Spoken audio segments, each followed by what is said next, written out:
WXCO 98.9, Wausau's real news and great conversation. Here's your Daily News Roundup. For WXCO News, I'm Isabella Nieto. A northern Wisconsin tribe is addressing growing concerns over immigration enforcement and tribal sovereignty. Maddie Schaefer reports. The Bad River Band of Lake Superior, Chippewa held a community forum Monday night after recent reports of immigration and customs enforcement activity on the reservation. According to the Wisconsin Examiner, tribal leaders have raised alarms after reports that Native Americans were picked up or questioned by ICE during enforcement operations in the Twin Cities. Tribal chairwoman Liz Arbuckle spoke about the stress the community is facing. It's unnerving. We've seen Native people picked up in Minneapolis. We've heard those stories. We've seen those stories. So we are unnerved. So a little extra preparedness, thoughtfulness, kindness, it won't go amiss. That's for sure.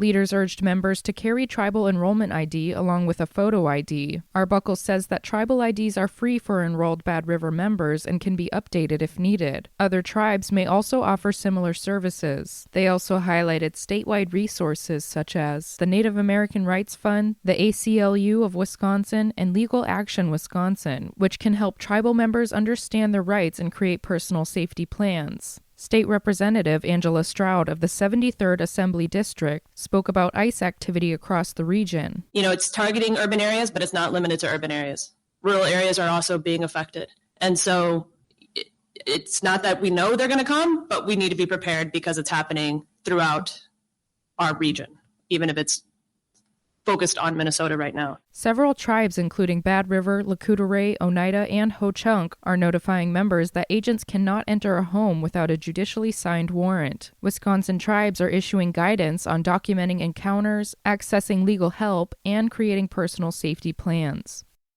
Eau Claire officials gathered at the newly opened Downtown Transfer Center on Wednesday to celebrate Transit Equity Day.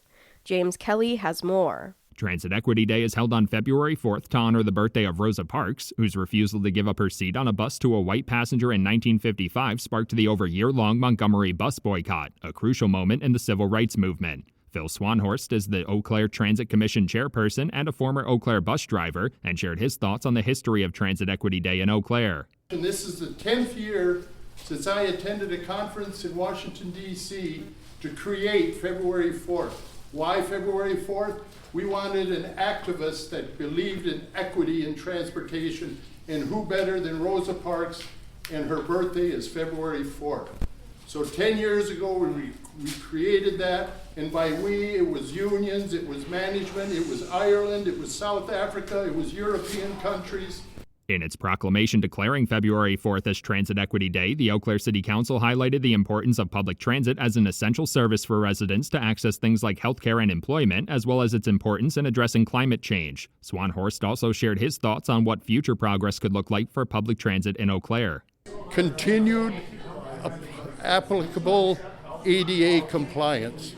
Believe it or not, we build our buses, our transfer center, our accommodations are very ADA compliant. When we drop off at some schools, some healthcare facilities, some older churches, they are not ADA compatible. So the future would be to have our community be ADA. To honor Transit Equity Day, a local nonprofit, Jonah, covered all bus fares on Wednesday so residents could ride for free. Each bus also had a rose in the front seat to honor Rosa Parks. Wisconsin Governor Tony Evers visited Altoona on Tuesday morning to meet with local officials and community leaders on affordability issues in the region. James Kelly takes us there. The roundtable at the Altoona City Hall covered a wide range of topics, most notably the state of affordable housing and the increased costs for health care and child care. Following the discussion, Governor Evers said he'd like to use part of the state's budget surplus to increase funding for local governments and schools to prevent even more property tax increases. Can the state play a role? Absolutely. We've got a bit of a surplus, and we're hoping to be able to increase funding for our municipalities and our counties and our schools so that property taxes can go down instead of up, or at least stay the same, and I think people would be in a much better place. Eau Claire City Council President Emily Berge attended the roundtable, reiterating an increasingly common call for more shared revenue from the state. Berge says increasing property taxes is one of the few remaining tools municipalities have to address the needs of their community, like school funding or repairing potholes. Governor Evers again highlighted the state's budget surplus as a way to provide a bit more support for local governments. It could happen tomorrow if the legislature passed it. We have $16 billion.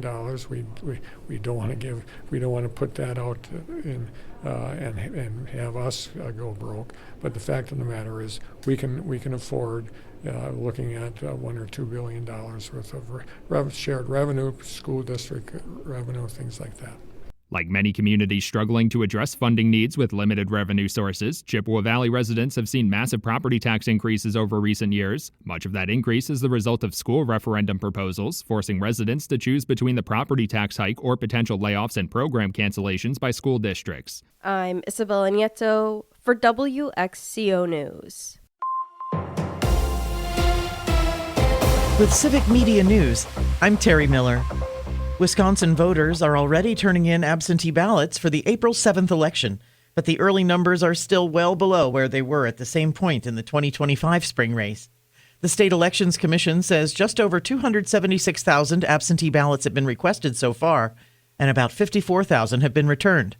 Early voting started Tuesday, and Election Day is April 7th. To see where you can vote early and what's on your ballot, check out myvote.wi.gov.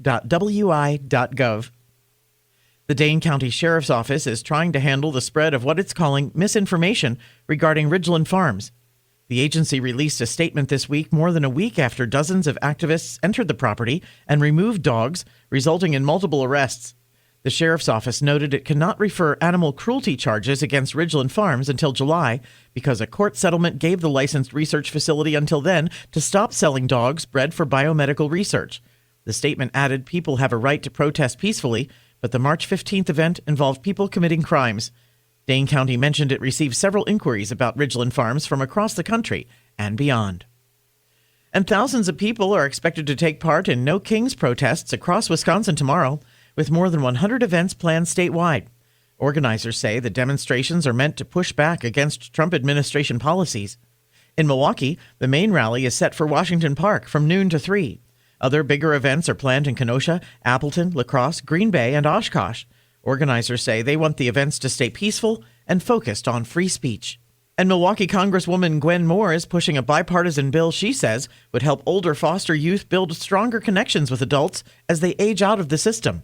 The Connect Act would expand mentorship and peer support through the Federal A program. An Ohio Republican representative is co-sponsoring the bill.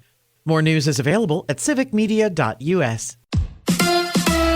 A big day for Jake. Hi, I'm Mike Clemens with Sports Baseball. The Brewers got out the bats on opening day against the White Sox. Bottom of the 7th. 2 men on, 2 outs, and Jake Bowers at the plate. Jeff Levering with the call. Bowers, a fly ball to right. It's got the height. Does it have the distance? At the wall. It sure does.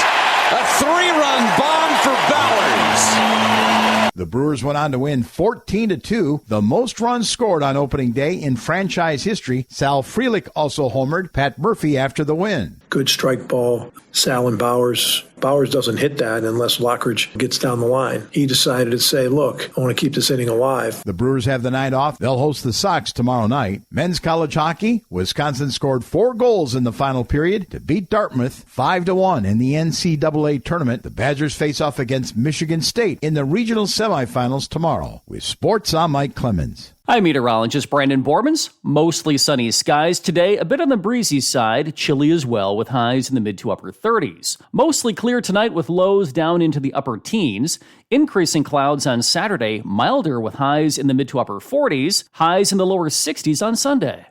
That's your Wausau News Roundup from WXCO. Find more news anytime at WXCO.FM. Subscribe to this podcast on Spotify, Apple, or wherever you find your podcasts.